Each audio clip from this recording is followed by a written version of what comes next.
Does infinite intelligence throw itself on the side of the person who does not give up, who continues to fight even after the battle is lost and the whole world is against him? We're continuing the reading of Think and Grow Rich by Napoleon Hill. We're on chapter 9, finishing it up today. Persistence. What mystical power to men of persistence, the capacity to master difficulties. So, what mystical power gives to men of persistence the capacity to master difficulties? Does the quality of persistence set up in one's mind some sort of spiritual, mental, or chemical activity which gives one access to supernatural forces?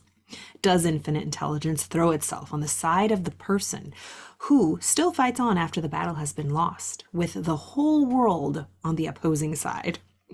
These and many other similar questions have risen in my mind, Napoleon Hill is speaking here, as I have observed men like Henry Ford who started at scratch and built the industrial empire of huge proportions with little else in the way of a beginning but persistence. Or Thomas A. Edison, who, with less than 3 months of schooling, became the world's leading inventor and converted persistence into the talking machine, the moving picture machine, and the incandescent light, to say nothing of 100 other useful inventions. I had the happy privilege of analyzing both Mr. Edison and Mr. Ford year by year over a long period of years, and therefore the opportunity to study them at close range. I speak from actual knowledge when I say that I found no quality, except persistence, in either of them that even remotely suggested the major source of their stupendous achievements. As one makes an impartial study of the prophets, philosophers, miracle men, and religious leaders of past, one is drawn to the inevitable conclusion that persistence, concentration of effort, and definiteness of purpose were the major sources of their achievement. Consider, for example, the strange and fascinating story of Muhammad. Analyze his life, compare him with men of achievement in this modern age of industry and finance, and observe how they have an outstanding trait in common: persistence. If you are keenly interested in studying the strange power which gives potency to persistence, read a biography of Muhammad, especially the one by Asad Bey.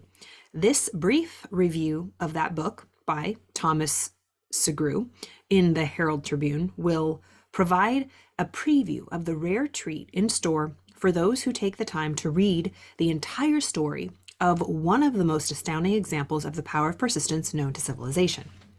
So this is the last story that ends this chapter on persistence. The Last Great Prophet, reviewed by Thomas Segru. Muhammad was a prophet, but he never performed a miracle. He was not a mystic. He had no formal schooling. He did not begin his mission until he was 40, when he had announced that he was the messenger of God, bringing word of the true religion. He was ridiculed and labeled a lunatic.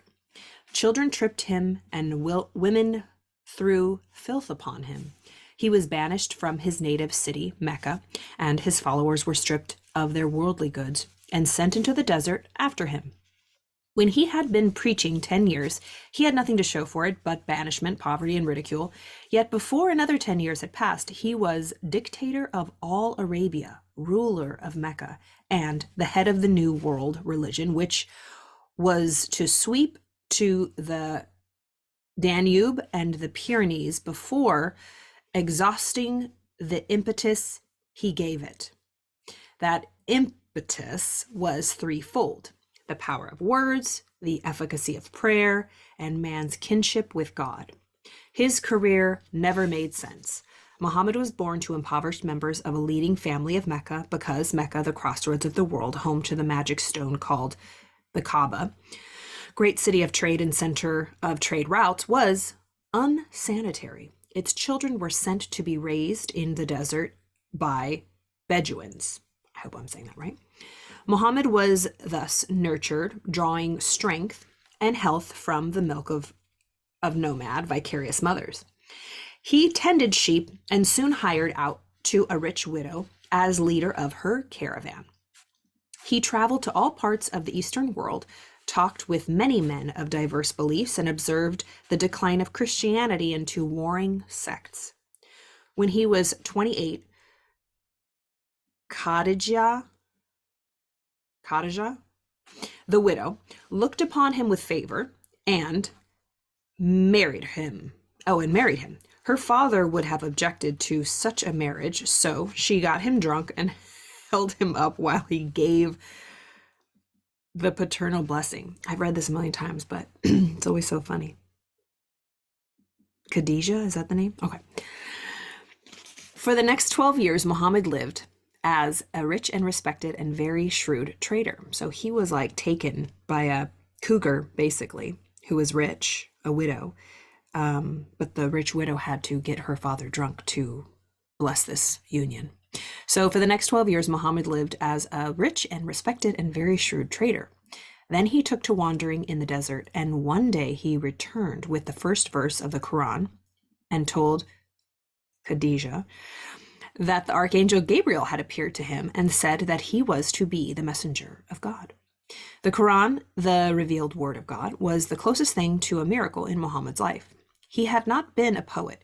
He had no gift of words, yet the verses of the Quran, as he received them and recited them to the faithful, were better than any verses which the professional poets of the tribes could produce. This, to the Arabs, was a miracle. To them, the gift of words was the greatest gift. The poet was all-powerful. In addition, the Quran said that all men were equal before God, that the world should be a democratic state, Islam. It was this political heresy, plus Muhammad's desire to destroy all of the 360 idols in the courtyard of the Kaaba, which brought about his banishment. I can see that. The idols brought the desert tribes to Mecca, and that meant trade. So the businessmen of Mecca, the capitalists, which he had been one, set upon Muhammad. Then he retreated to the desert and demanded sovereignty over the world. The rise of Islam began. Out of the desert came a flame which would not be extinguished, a democratic army fighting as a unit and prepared to die without wincing. Muhammad had invited the Jews and Christians to join him, for he was not building a new religion. He was calling all who believed in one God to join in a single faith. If the Jews and Christians had accepted his invitation, Islam would have conquered the world. They did not. They would not even accept Muhammad's invitation of humane warfare.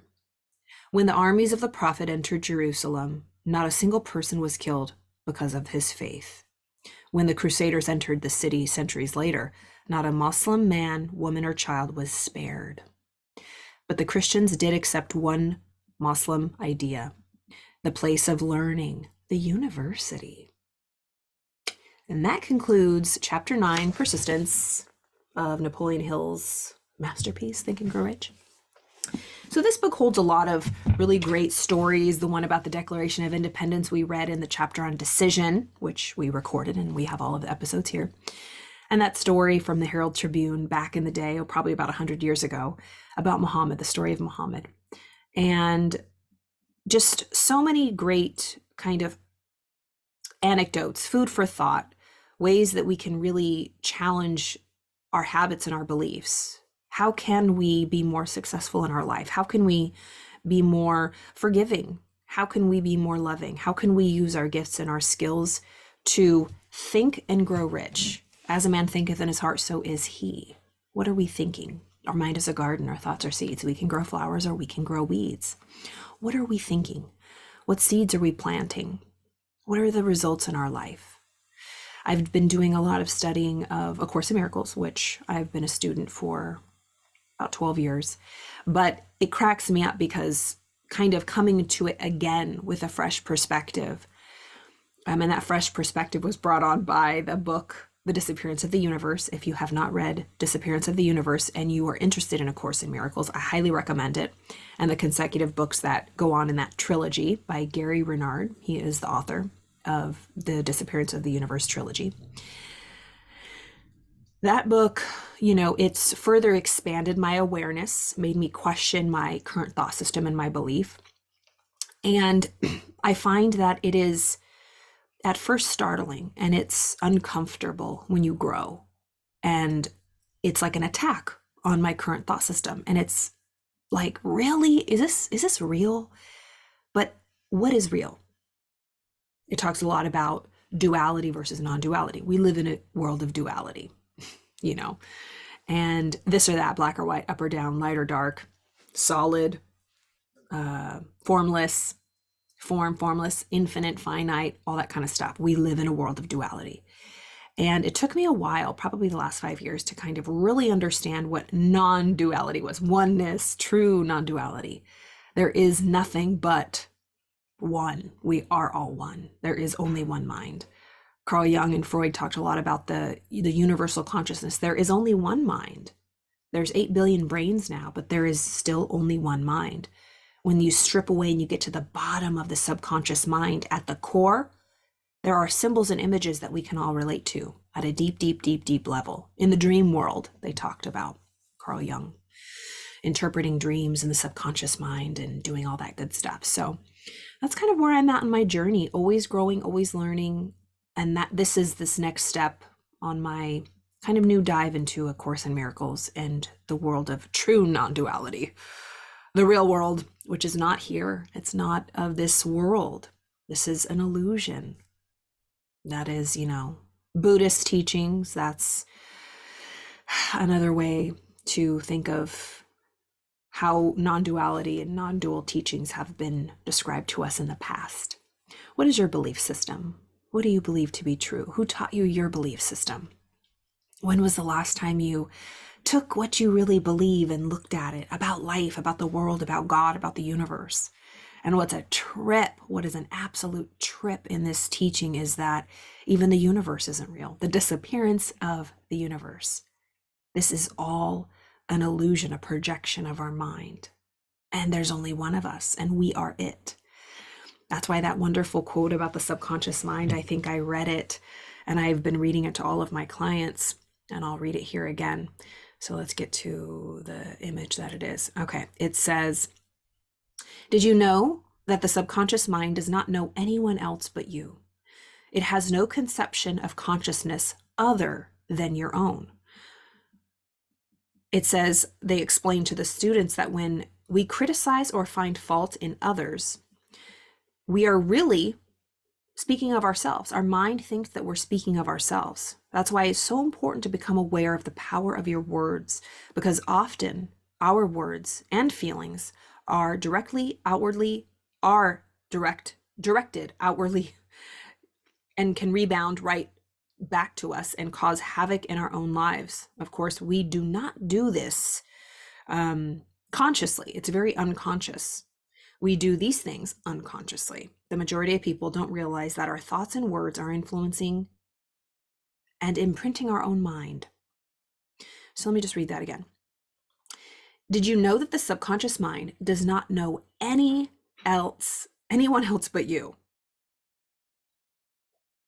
So if we all share that one collective, if we are all one mind, if we are all truly one, there is no bound. There's no place where I stop and you start.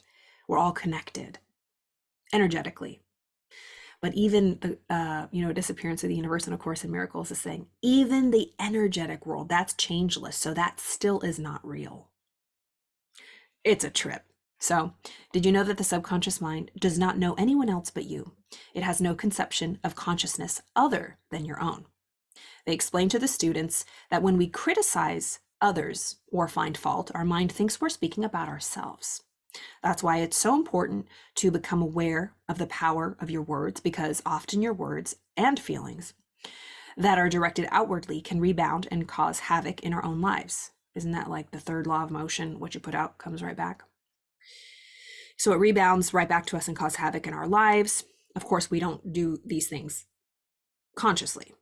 We do them unconsciously. The majority of people do not realize that our thoughts and words are influencing and imprinting our own mind.